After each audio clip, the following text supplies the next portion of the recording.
Hi, this is Pawan and I welcome you to my YouTube channel. In today's lesson, we'll be taking a look at the strumming pattern and chords for the song Mere Rash Ke Kamar from the film Badshah, originally composed and sung by Nusrat Fateh Ali Khan Sahab and produced in this film using a mix of his voice as well as that of Rahat Fateh Ali Khan Sahab. A very interesting strumming pattern that I'm going to show you. Not really a song that someone would strum along with, but if you are able to play this the way I'm going to show it to you, you're really going to enjoy it. So let's get on with it. So the song is in E minor and the chords are pretty straightforward. If you're playing open chords, all you need to know is E minor, D, C.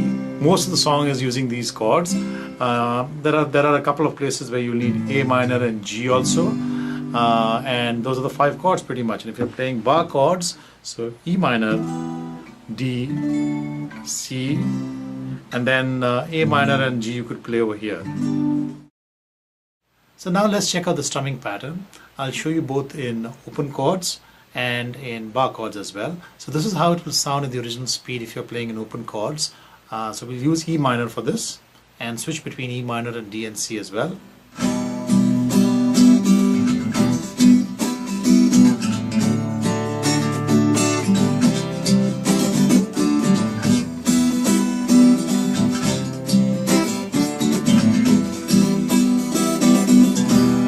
And if you're playing bar chords,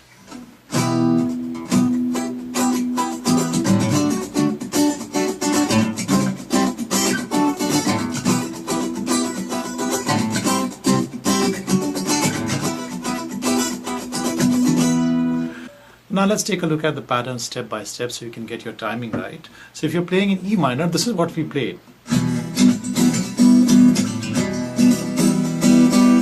So that's pretty fast. Let me try and slow it down.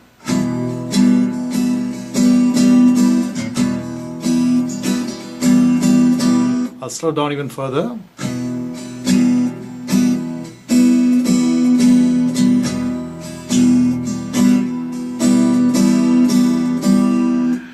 And if you're still not getting your timing right, this is what I'll recommend you do, as I've done in some of my other lessons. Play along with me 16 strokes, 8 down and 8 up alternating, without putting stress on any stroke or skipping any stroke. So I'm going to call out the 16 strokes, starting with 1. I'm going to skip calling out the other strokes, so you will see how it sounds. 1. 1. So those are 16 strokes, 8 down and 8 up alternating. Now I'm going to add stress to strokes 1 and 4. So 1 is a down stroke, 4 is an up stroke, and I'll leave all of the other strokes without putting any stress on them. So 1, 4, 1, 4. And now I'm going to add stress on the 7th stroke as well. So 1, 4, 7, 1, 4, 7. And when you're playing the first stroke, always try to play that on the bass strings. So those are the strings closer to the 6th string. So that gives you the first beat of the pattern. Now besides strokes 1, 4 and 7, we're going to add stress to strokes 10, 12, 14 and 16 as well. So 1, 4, 7.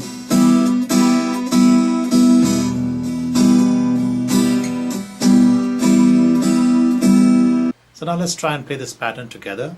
Start very slowly and then gradually increase the speed to make it sound close to the original.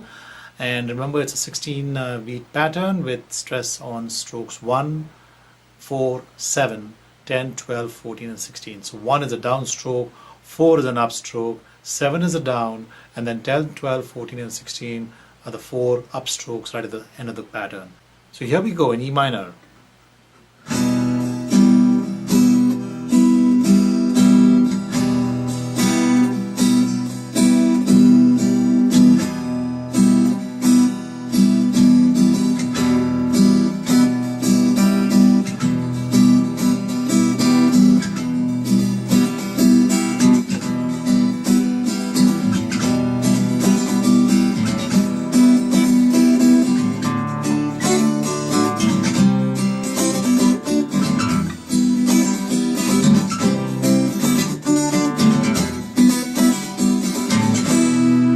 So one of the things that I did in that pattern that I just played was I was switching between chords in the middle of the pattern itself. That's I know it's a little tricky, so you could stay with the same chord for the entire pattern.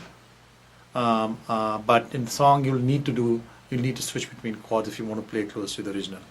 So now let's take a look at bar chords as well. So in bar chords you have the ability to add muting effects. So the pattern is pretty much the same. So if I was to play without muting effects, it would be here we have E minor, so it will sound something like this.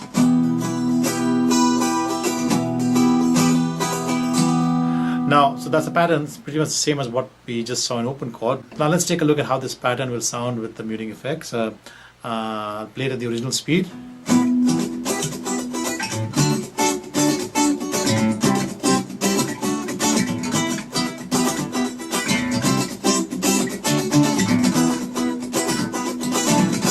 I'm going to play it very slowly for you so you can play along with me.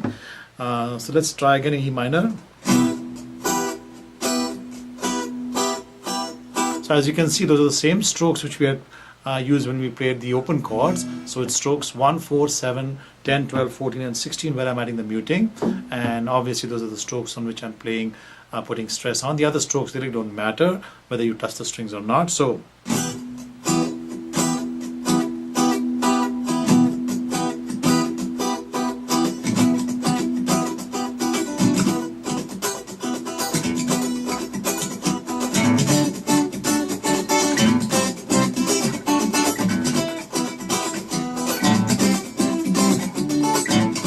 So as you can see here, here again also I switched between one chord, between two chords in the middle of the pattern. So as opposed to playing,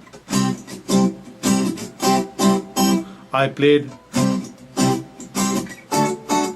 So basically I played the first 8 strokes here and then moved to the next chord for the remaining 8 strokes. So as a result of which the strokes 1, 4 and 7 are really coming out of this chord, and the strokes 10, 12, 14 and 16 are coming out here. And the same is with the movement from D to E minor as well.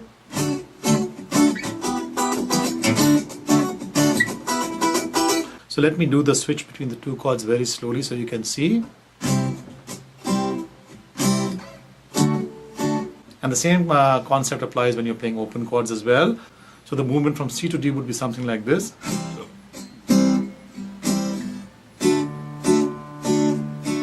So when you're playing it pretty fast, this is how it's going to sound.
I hope you enjoyed that lesson.